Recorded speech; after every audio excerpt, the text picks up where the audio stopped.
Aujourd'hui, on s'attaque à un monument, un texte qui a, tenez-vous bien, 2500 ans. Et pourtant, sa modernité est juste bluffante. C'est L'art de la guerre de Sun Tzu. Alors, oubliez tout ce que vous croyez savoir sur les manuels militaires, parce que non, ce livre ne parle pas juste de guerre, il parle de stratégie dans ce qu'elle a de plus pur. Une sagesse qui va bien, bien au-delà des champs de bataille. Voilà, on entre direct dans le vif du sujet avec cette phrase. C'est en fait tout le cœur de la philosophie de Sun Tzu. Dès le départ, il nous balance un paradoxe assez dingue. Le plus grand art de la guerre, eh bien, c'est de l'éviter. C'est une idée qui vient complètement bousculer notre vision classique de ce que c'est que la victoire. Alors, creusons un peu cette idée.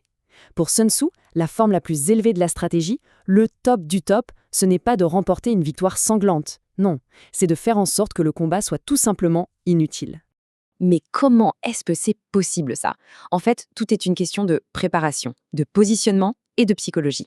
L'idée, c'est de se mettre dans une position tellement avantageuse que l'adversaire, en face, regarde la situation, l'analyse et se dit simplement « Ok, là, je n'ai aucune chance ». Il est poussé à renoncer avant même qu'un seul coup soit échangé. Ce qui est vraiment crucial de comprendre ici, c'est la notion de coût. Un combat, même quand on le gagne, a un prix. Ça coûte des ressources, du temps, de l'énergie, on y laisse toujours des plumes. La vraie excellence stratégique, c'est d'atteindre ses objectifs, oui, mais en préservant toutes ses forces. Alors la grande question reste, comment on fait? Eh bien, la réponse de Sun Tzu pour y parvenir, elle est à la fois très simple et incroyablement puissante. Tout passe par la connaissance. C'est une connaissance totale, exhaustive, qui rend possible cette fameuse victoire sans combat. Avant de faire quoi que ce soit, le bon stratège, il se livre à ce que Sun Tzu appelle le calcul. Alors attention, on ne parle pas de mathématiques. C'est plutôt une sorte d'audit stratégique hyper profond. Il s'agit vraiment de scanner la situation sous toutes ses coutures pour pouvoir prédire le résultat avec une quasi-certitude. Et ce fameux calcul, il repose sur ces 5 piliers. D'abord, la loi morale. En gros, c'est la cohésion du groupe. Est-ce que tout le monde est sur la même longueur d'onde? Ensuite, les conditions extérieures. Le ciel, c'est le timing, les circonstances. La terre, c'est l'environnement physique. Puis, le facteur humain. Le commandant, c'est la qualité du leadership.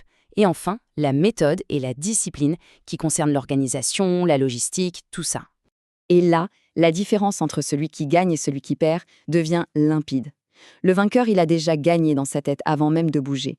Pourquoi? Parce qu'il a tout analysé. Le perdant, à l'inverse, il se lance et il compte sur la chance. C'est toute la différence entre un stratège et un joueur. Et ça nous amène à la citation la plus célèbre de Sun Tzu, et ce n'est pas pour rien. La connaissance de soi, ses propres forces mais aussi ses faiblesses, et la connaissance de l'adversaire. C'est ça, l'avantage stratégique ultime. C'est cette double vision qui transforme l'incertitude en certitude.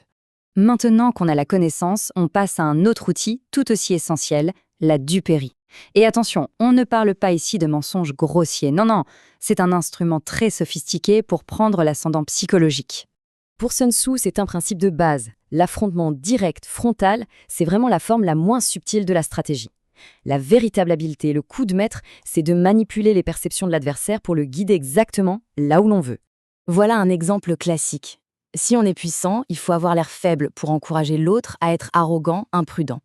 Et à l'inverse, si on est vulnérable, il faut projeter une image de force pour le dissuader d'attaquer. C'est un vrai jeu de miroir.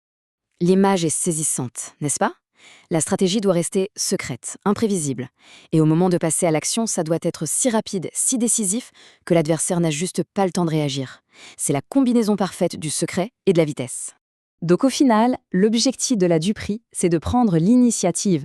Au lieu de subir et de réagir aux actions de l'autre, c'est nous qui le forçons à réagir à une illusion, une réalité qu'on a créée de toutes pièces. C'est nous qui menons la danse. Bon, tout ça c'est bien beau, mais on parle de principes qui datent de plusieurs millénaires.